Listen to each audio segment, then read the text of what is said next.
வணக்கம் நேயர்களே, இன்றைக்கி நம்ம யோகம் ஃபவுண்டேஷன் அன்னதானத்தில் வந்து பார்த்திங்கன்னா சவ் சாதம்.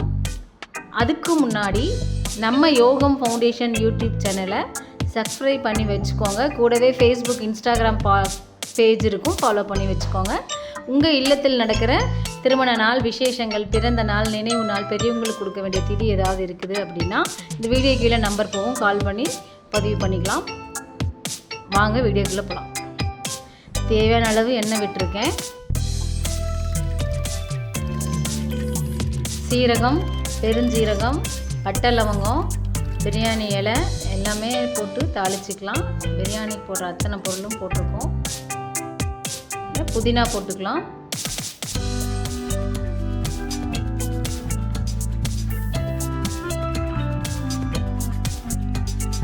பச்சை மிளகாய், வரமிளகாய், கருவேப்பிலை எல்லாம் போட்டாச்சு. அது வணங்கட்டும்.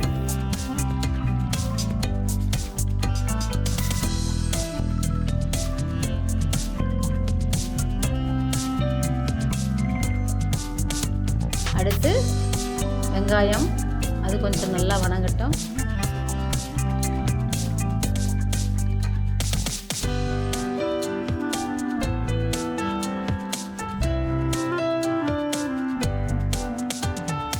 அது வணங்கினதும் தக்காளி போட்டுக்கலாம்.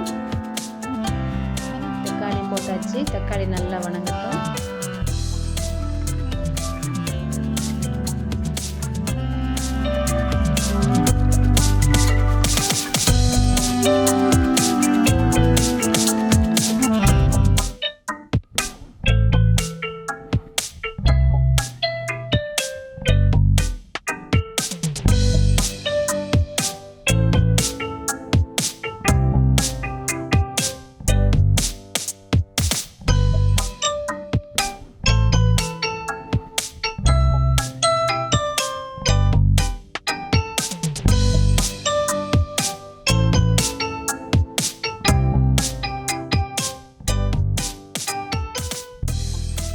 இப்போ நறுக்கி வச்ச காயை போட்டுக்கலாம். நல்லா வணக்கி எடுத்துக்கலாம். நல்லா வணங்கினதும்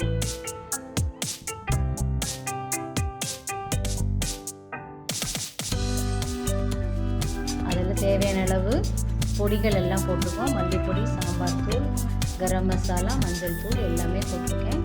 மிளகாய் தூள்.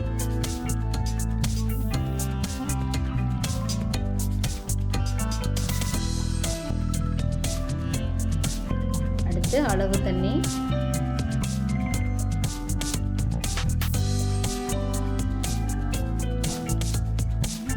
அவ்வளோ கொதிச்சிருச்சு. அரிசி போட்டுக்கலாம். சாப்பாடு ரெடி ஆயிடுச்சு. அவ்வளோதான், ஒரு 5 நிமிஷத்தில் சாப்பாடு ரெடி ஆகிடும்.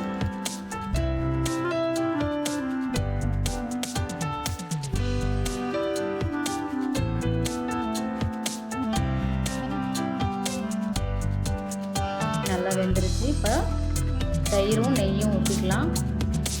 ஊற்றி தம் போட்டுக்கலாம். புதினா, கொத்தமல்லி போட்டு கிளறி பேக் பண்ணிக்கலாம். பேக்கிங்